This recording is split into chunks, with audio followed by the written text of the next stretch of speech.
Altamirano, and welcome to another episode of my book vlogs. So for today's episode, I'm going to talk about my NBS summer sale book haul. And I did it in different branches kasi naubos na yung magaganda sa Rob Manila, which is kasalanan ko rin. And pumupunta rin doon yung iba pang mga kakilala kong booktubers, which is Life, si Kuya Gerald, and ayun, yun lang so far.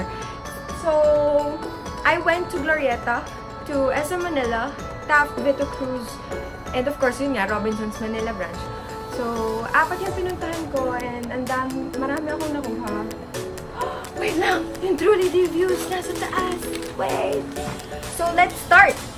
Ang unahin natin ay ang Taft, Vito Cruz, dahil yun yung walang resibo, pero nakasuot naman yung price. So, I got Crest. This is the third book in the Lunar Chronicles series. I got this for 199.50 and its original price is $499. I also got from the same series, Fairest. I got it for 191.50 and its original price is $479. So as you can see, masyado siyang manipis for a 479 book.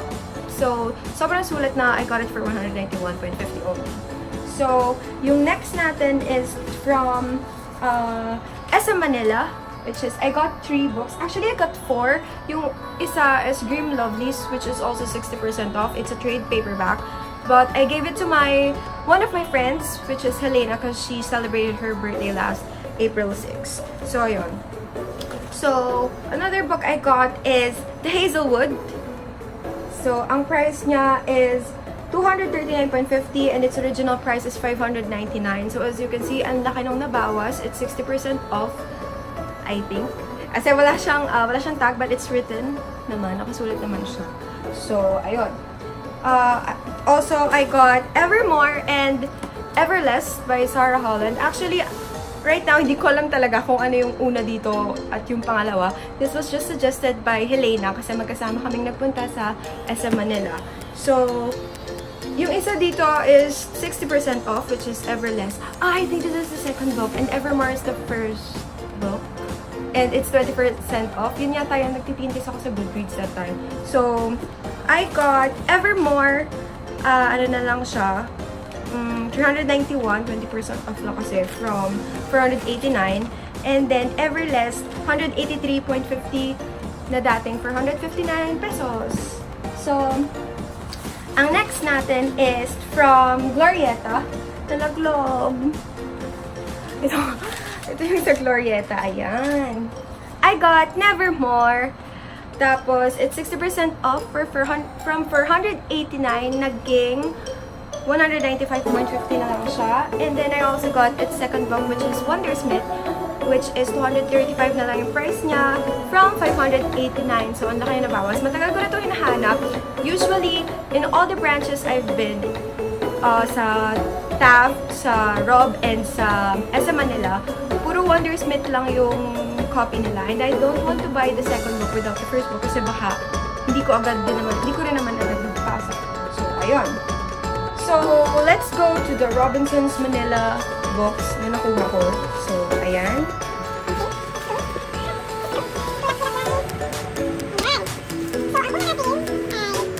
Ito. I got The Glass Bear. So, as you can see, yung second book nito, which is The Cursed Sea, I already have it in its hardbound edition. So, ito, I got it for 166 from 415. Yung The Cursed Sea, I got it in Power Books Trinoma. So, yun. And sadly, nabili ko na to nung nakakita ko sa SM Manila ng hardbound na 60 off din. So, sayang talaga para sa ng hardbound, but it's okay. Pagbibenta ko na lang to kapag may pera na ulit ako pambili ng hardbound, or for giveaway. And then, I also got this Rebel Waves. Ayan. So, ito talaga matagal ko pinag-iisipan. Ang naka-white tag siya, which means 20% off, but sa, nung pinunch siya, it's actually 60% off. From 459 pesos, I got it for 183.50. So, meron pala dito, guys. Meron dito na same days ko binili, pero hiwa-hiwalay siya ng resibo. Like 1, 2 books, 3 books ko pinagbibili. Kasi, sobrang haba ng pila and ayokong magpa-price check sa cashier. So, ang ginagawa ko, since yung iba nga walang tag, hindi nakasulat kung sale sila, ibibigay ko na lang doon. So, para ma-adjust, para alam ko kung magkano pa yung perang matitira sa akin right after. Medyo mahirap siya, pero since masaya din naman tumambay sa National Bookstore, lalo na't sale, medyo okay na rin. So, ayun nga. The next books I got is actually a series by Saba Tahir. Book 1 is An Ember in the Ashes. And then, I also got its second book, which is A Torch Against Night. And then, lastly, I got A Reaper at the Gates. Ayan. So, mga prices nito ay yung An Ember in the Ashes, itong book 1 is 20% off. I think that's actually a thing. Ang ginagawa nila, yung mga second books and third books, 60 or 80% off, while yung first book, laging 20% off lang. So, pero pwede na rin. From 479, I got it at 383. And then, the second book, from 465, guess what? Kung anong price? It's 80% off, so 93 pesos na lang siya. 93 pesos! So, kahit nakuha ko ng 383 yung first book, that's okay! So, ayun nga. And lastly, itong third book, I got it for 239.50, which is, its original price is 599! So, ayun nga. Ganda. Sobrang ako nakatipid sa series ito. I'm so happy. As usual, I don't know where to put it. Ayan. So, ang susunod natin ay ito na. The Midnight Star. As you can see, sa Power Book sale ko, I got The Young Elites and The Rose Society, and kulang nga ako nito, di ba? Sobrang excited ko na nakita kong on sale siya. Ang nakuha ko is sira. And hindi ko napansin kasi naka-plastic siya, so hindi ko napansin. So, kuha lang ako nakuha. So, ayun. I will flash a picture of the broken, the broken book. So, ayan. So, ang ginawa ko talaga, binalot ko na lang siya. And then, since di ba yung punit niya nga is parang may white na yun kasi yung paper na, ang sakit dito sa puso, kinalain ko na lang siya ng marker. Kita ba? Kinalain ko siya ng marker na black. And then, covered it na lang. Itong cover na to is from my friend Liza. Thank you so much! Noong December mo pa ito binigay, pero naggamit ko pa rin siya up until now. And I'm so happy nasimulan ko ng The Young Elites. So, yeah. So, the next book I got is The Cheerleaders, na bumili rin ng ganito si Helena dahil sa influensya ko. So, nakita ko ito sa isang book vlogger din, booktuber. So, since para siyang, yun nga, mystery thriller siya, gusto ko rin. Para kasing it's set in a high school? Yeah. In a school type drama, ganun. So, ayun. Oh, I didn't get to say the price. Yung Midnight Star is 215 lang from 539. So, nakakatipid talaga ako sa Mary Lou books because of this sales happening this year. And then, next one, The Cheerleader. I got it for 214 from 535. Guys, ang laki na minumura niya. Like, a 500 peso worth book. Big to 200 and below na siya. So, sobrang masaya. So far pala, puro paperback pa lang yun na ano ko. So, the next book I got is Children of Blood and Bone. Sobrang dami ko sinalihan nag-book giveaways nito sa Instagram.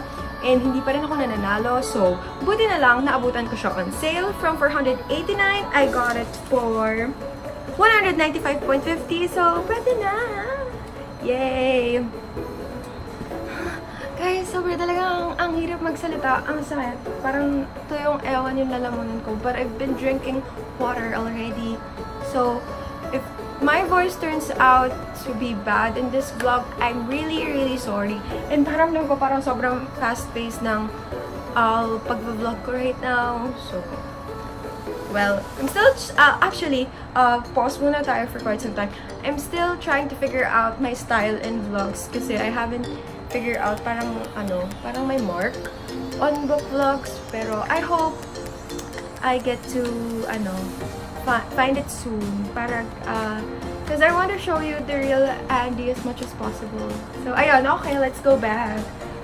Okay, so, another book I got is Unexpected Everything. This is actually Filborgs Book of the Month this April. And to be honest, we were looking for a light read, but I don't know bakit I find this hard to read. Ewan ko, nahabaan ako, and it has long chapters.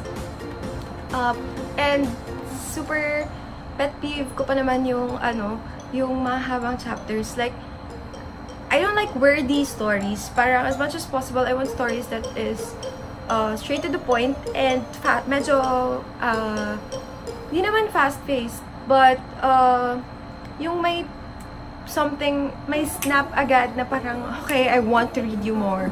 So, I stopped for quite some time. Actually, marami kasi ako, sabay-sabay din kasi ako pag nagbabasa yung multiple books. So, ayun. Pero baka naman maganda ako dito kasi so far sa GC namin, Filborgs, okay naman daw. Okay. So, ayun. Okay. So, sa susunod na resibo ay 2 book lang. So, I got Seafire. As usual. Like kanina, 20% off na naman yung tag niya. But I got it for 80% off actually. From 549, I got it for 219.50. Diba? Mura. Tapos, Hunting Prince Dracula and Escaping from Houdini. Magkaiwala ito ng resibo, but ayan. So, ang wala lang, sa lahat ng branches na napuntahan ko, ang wala lang ay yung Stalking Jack the Ripper. So, sana mahanap ko na siya kasi gusto ko talaga magbasahin, lalo na't lalabas na yung 4th book. So, I got Hunting Prince Dracula for 211.50. Dati siyang 529. And then, I got Escaping from Houdini. I think, same price. 214 lang yung Escaping from Houdini. And yung original price niya is 535.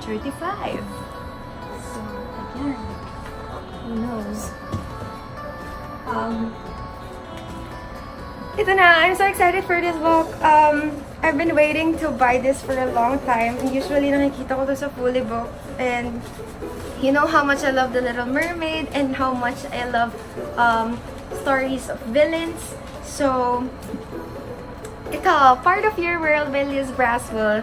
I got this for maling resibo.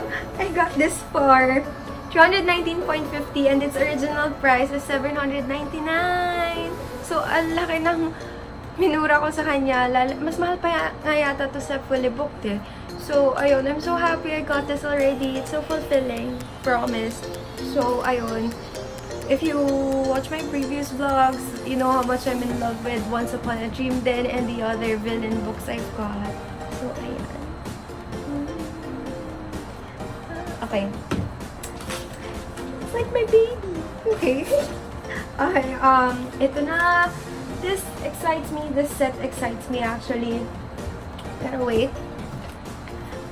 I have Strange the Dreamer. Pero hindi ko alam kung paano ko siya binili. Wala siyang, hindi ko makita kung yung resibo niya. Hindi ko alam kung saan branch ko to binili. I'm pretty sure binili ko to sa Robinsons Manila. Pero hindi ko makita yung resibo niya.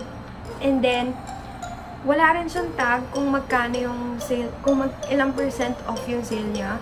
So, I think this is 60% off. So, guys, pa-compute na lang. I got, its original price is 579. And, ayun nga, hindi ko talaga makita yung resibo niya. Like, hinalungkat ko na lahat ng resibo ng mga books ko. Hindi ko talaga makita. So, ayun, I got this already. Hindi ako makakita ng Muse of Nightmares na ganito rin yung cover. Actually, hindi rin ako makakita ng isa pang cover, which is the purple and white cover. So, guys, please help me kung sakaling may alam kayong branch. Please comment it down below. Kasi gusto ko na talaga rin basahin to. Ang dami kong TBR. Wow, lahat na lang gusto kong basahin. So, ayun nga. Actually, whether same cover as this, yung orange, or yung cover na purple and white, that's okay. Kasi since this is purple, I think it will match naman the other edition cover. So, ayun. So, isang kasabay niyan dito pala. I've got Truly Devious by Maureen Johnson. So, I'm so excited to read this book. Lalo na nga, this was suggested, this was in a book vlog of Emma Books, and I'm a big fan of hers. And nung sinabi niya to, and sinabi niya yung synopsis, sobrang nakaka-excite. Guys, you should read this in Goodreads. Yung synopsis niya in Goodreads, and you know, hindi ako magaling mag-explain ng synopsis. So, ayun. So, Truly Devious, and its second book, The Vanishing Stair. I got The Vanishing Stair, the trade paperback, the hardbound edition, and the Truly Devious in its trade paperback. Sobrang ako na-excite kasi nung nakita ko itong Truly Devious, mag-isa na lang siya. Pero nung mga sumunod na araw, dumagdag siya. Nagkaroon siya ng mga 3 pieces. So, okay na rin para sa ibang mga peeps na gusto pa siyang bumili. So, I got this. Its original price is for $115. I got it for $166. So, yun namang Vanishing Stair. Nakatuwa kasi it's a hardbound edition. And I got it for $294. Its original price is $735. Ang nakakatuwa pa dito, nung pumunta ako ng National Bookstore, it wasn't sale yet, pinicturean ko yung lahat ng gusto kong books nga. And part sila nun. Tapos, lahat sila, nung nag-sale ng weekend, nakuha ko din agad. Ayun, hindi wala lang. Sobrang happy. Share ko lang. Tapos, we're down to our last 2 books. And I got Legendary. So, ayun nga, nakakatuwa kasi kakabili ko lang din this year nung Caraval. And masaya naman ako para masimulan ko na. And may pre-order din ako ng finale na book from Waterstones. And sana makuha ko yun ng ayos kasi nagkaroon ng problems. But sana makuha ko nga siya. So, from $535, I got it for $214. $214 na lang. Yay! So, sasabihin ako na wala sa isip ko kung ano. So, ayun. And then we're down to our last book, which is actually hindi pa ako bumili, but it was bought by my boyfriend. Thank you so much. So ayun nga, I got Filborgs. So hindi ko alam kung saang resibo to, at since nalaglag na siya lahat, hindi ko na sila pupulutan. Pero naalala ko naman kung magkano to. From $525, my boyfriend got it for $210. Thank you. So ayun. As you can see, sobrang dami kong nakuha books, and it excites me so much kasi nakuha ko siya on sale nga, diba? So, imagine kung magkano ito lahat. Tapos, nakuha mo in a better price. Wait, I'm gonna compute it. Pause. 3 hours later. So, ayun, na-compute ko na lahat ng total nitong ng original prices nila, which is $13,000. And hindi ko na na-compute naman yung mga total ng sale prices nila. Pero in-estimate ko na lang, I think it's around 5,000 to 6,000. And so, ayun nga, I'm making the best out of this book sales kasi kapag wala namang book sale, I don't buy so much kasi nga, it's too pricey. Kasi one book cost around 500 to 600. Paperback pa yun. Maganda na kapag nakakuha ng good book na 300 to 400 lang yung price. And yun nga, that's just paperback. Tapos yung mga hardbound is around 700 to 800 yung prices. And except for Hocus Pocus, which I got from Filborgs, na 600 yung yung hardbound niya. Pero the rest, ayun nga. And since it's sale, nakuha ko lang siya for 300 yung ibang mga hardbound dito. So, nakakatuwa talaga. So, if you also have your own savings and your practical nga, kasi, of course, not all of us can afford expensive books. So, ayun, make the best out of the book sales din siguro. And they also have middle grade books on sale, and I actually like reading middle grade books. So, ayun, at saka, by the way, it really excites me kapag nagpupunta sa mga book sales. Ayun nga, I go to different branches for book sales. Actually, hindi pa nga ako nakakapunta ng SM San Lazaro kasi medyo nagtitipid din ako. Because, syempre, I only use my ipon from the baon I get from my parents. Wow, sobrang konyo! Ayun, from the allowance I get from my parents. And so, ayun, kailangan din natin magtipid. Kailangan din natin maging practical. Ngayon lang ako actually, and my 21 years of living. Ngayon lang ako nag-binge buy. This year lang talaga ako nag-binge buy. I already have 128 books and may dadating pa akong mga book boxes. And hopefully, I have to stop. Kailangan siguro buong May. Wala akong gagastusin kasi I still want to go to APCC, which is Asia Pop Comic Con, and gusto kong bumili ng maraming Funko Pop there. So, ayun. Plus, MIBF is getting closer and closer, and gusto ko rin marami akong mabili doon. So, I think that's about it. This episode is actually really fast sa lahat ng book haul video ko, I think. So, ayun. Yun lang talaga. Yun lang lahat. Ayun. And by the way, I got this shirt from Mermaid Crate. As you can see, yung quote niya is from Aquar. You do not fear, you do not falter, you do not yield. So, ayun. Thank you so much for watching this. Happy reading tips.